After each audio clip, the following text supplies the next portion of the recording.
तो अब हम लोग यहाँ पे क्लासिफिकेशन देख लेते हैं और उसके बाद थोड़ा रिप्रोडक्शन को देखेंगे। अगर क्लासिफिकेशन की बात करी जाए तो फंजाई का सबसे पहले क्लासिफिकेशन ओसवाल्ड टिप्पो 1942 में दे दिए। इन्होंने कहा थैलोफाइटा में जो 8th 9th और 10th फाइला है उसमें हम रखेंगे किसको, फंगस को रखेंगे।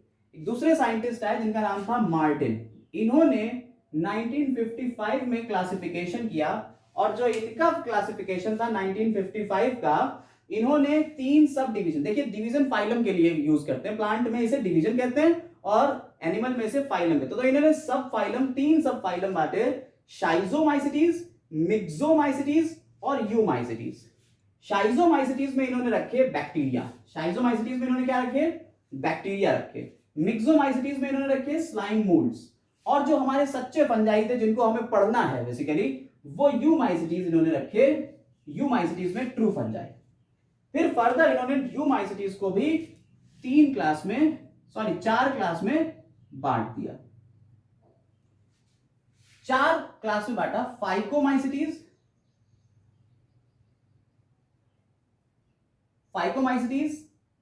एस्कोमाइसिटीज, बेसिडियोमाइसिटीज और ड्यूटेरोमाइसिटीज।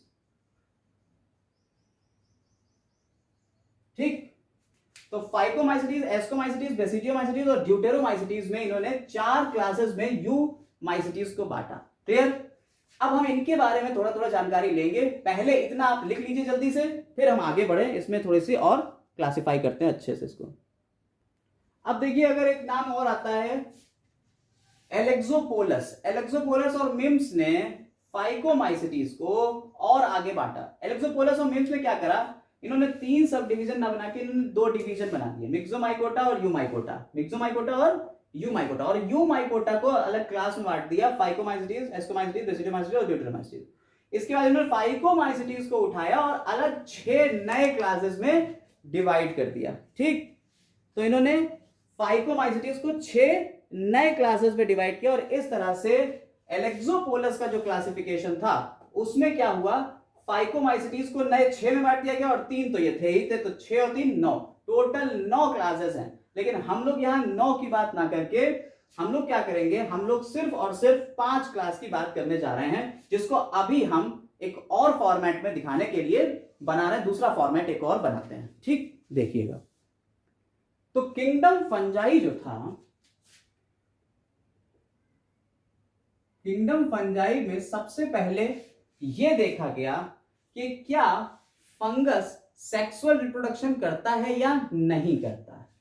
ठीक, तो अगर फंगस सेक्सुअल रिप्रोडक्शन करता है तो, या फंगस में सेक्सुअल रिप्रोडक्शन एब्सेंट है, तो इसे 2 अलग अलग पार्ट में डिवाइड किया गया। तो सेक्सुअल रिप्रोडक्शन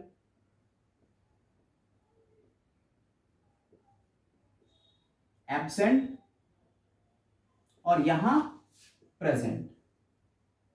यहां सेक्सुअल रिप्रोडक्शन प्रेजेंट है और यहां सेक्सुअल रिप्रोडक्शन एब्सेंट है। अगर सेक्सुअल रिप्रोडक्शन एब्सेंट है तो इसे कहते हैं फंजाई इम्परफेक्टाई। इसे क्या बोल देते हैं, फंजाई इम्परफेक्टाई, यानी इम्परफेक्ट फंजाई है ये। और इसको रखा गया क्लास ड्यूटेरोमाइसिटीज में। किसमें रखा गया इसको, ड्यूटेरोमाइसिटीज में। ठीक, इसको क्लास ड्यूटेरोमाइसिटीज में रख दिया गया, यानी क्लास ड्यूटेरोमाइसिटीज में ऐसे फंगस मिलेंगे जिनमें सेक्सुअल रिप्रोडक्शन नहीं होगा, यानी सिर्फ और सिर्फ एसेक्सुअल रिप्रोडक्शन और वेजिटेटिव रिप्रोडक्शन होगा। रिप्रोडक्शन के लिए अलग से हम आपको बताएंगे अभी आगे, तो रिप्रोडक्शन का अलग देख लीजिएगा, लेकिन यहां अभी फिलहाल में एक क्लासिफिकेशन देखिए। अब बात करते हैं कि अगर सेक्सुअल रिप्रोडक्शन प्रेजेंट है, तो अगर सेक्सुअल रिप्रोडक्शन प्रेजेंट है तो ये देखा जाएगा ये सेप्टेट है या एसेप्टेट है।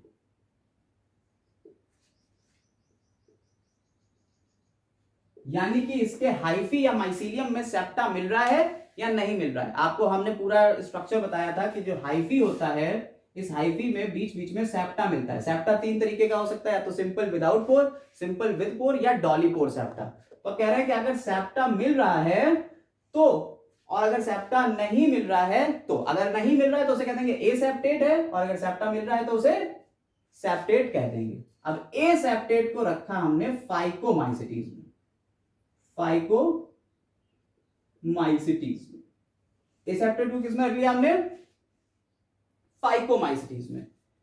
और फाइकोमाइसिटीज को फर्दर और डिवाइड कर दिया दो पार्ट में कि आफ्टर फर्टिलाइजेशन क्या क्या बन रहा है। अगर ऊ स्पोर्स बन रहे हैं तो ऊ माइसिटीज, ठीक, अगर जाइगो स्पोर्स बन रहे हैं तो जाइगोमाइसिटीज, अगर ऊ स्पोर्स मिल रहे हैं तो ऊ माइसिटीज, जाइगो स्पोर्स मिल रहे हैं तो जाइगोमाइसिटीज। अलग अलग इनके नाम हैं, जैसे राइजोपस, एल्ब्यूगो, ये सब नाम आएंगे, अभी इनके एग्जांपल्स लिख देंगे, लेकिन एक मिनट रुक जाइए, पहले और देख लेते हैं कि अगर ये सेप्टेट हैं तो देखें इनकी फ्रूटिंग बॉडी क्या क्या हो रही है। अगर ये सेप्टेट हैं तो भैया इसको बांटा गया दो में, बेसिडियोमाइसिटीज या एस्कोमाइसिटीज,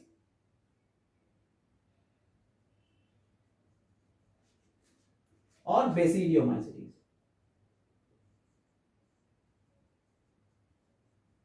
समझ आई बात?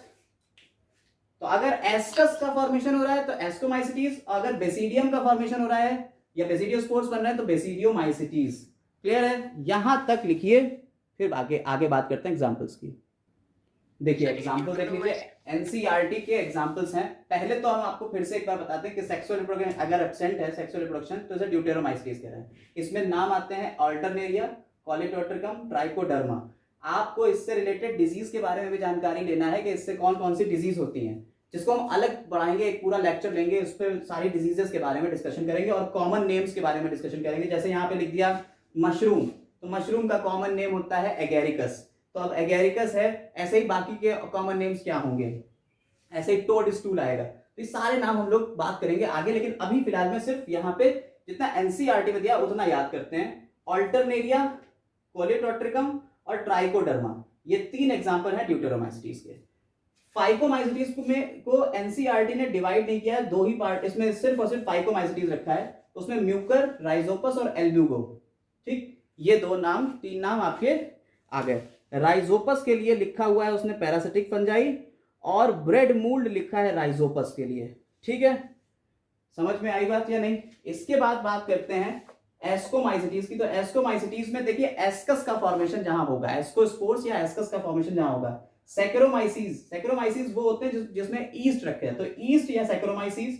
पेनिसिलियम, आपको पता है भैया सबसे पहली जो एंटीबायोटिक है वो है पेनिसिलिन, सबसे पहली एंटीबायोटिक पेनिसिलिन है और पेनिसिलियम से ही मिली थी, तो ये भी एस्कोमाइसिटीज का ही है। इसके अलावा न्यूरोस्पोरा की बात करी जाए, न्यूरोस्पोरा भैया इसको कहते हैं ड्रोसोफिला ऑफ प्लांट किंगडम। ये ड्रोसोफिला ऑफ प्लांट किंगडम कहलाता है न्यूरोस्पोरा, और न्यूरोस्पोरा का जेनेटिक्स में बड़ा यूज है, तो इसका भी नाम याद रखिएगा। इसके बाद क्लेविसेप्स पर्प्यूरिया, इससे जो है वो आपकी कुछ डिजीज होती है, आगे बताएंगे कौन कौन सी डिजीज होती है। ऐसे ही एस्परजिलस, तो ये एस्कोमाइसिटीज के एग्जांपल हो गए। यहां आपको ब्रैकेट फंजाई, पफ बॉल्स और मशरूम बेसिडियोमाइसिटीज के एग्जांपल्स मिल रहे हैं। तो ये एनसीईआरटी तक का आपका पूरा हमने कवर करा है। साथ ही साथ अभी हम लोगों ने एक चीज देखना बाकी है। देखिए इसमें हमने कह दिया फंजाई इम्परफेक्टाई, तो वो ऑर्गेनिजम्स, ऐसे फंगस जिनमें सेक्सुअल रिप्रोडक्शन एब्सेंट है, तो वो फंजाई इम्परफेक्टाई हुए। तो जिनमें सेक्सुअल रिप्रोडक्शन प्रेजेंट होगा वो परफेक्ट फंजाई हुए ना, तो परफेक्ट फंजाई है, इसका मतलब है उनमें सेक्सुअल रिप्रोडक्शन हो रहा है। यहीं से एक क्वेश्चन उठता है, बड़ा जबरदस्त क्वेश्चन है। क्वेश्चन क्या है? क्वेश्चन ये है, which is the perfect stage of fungus.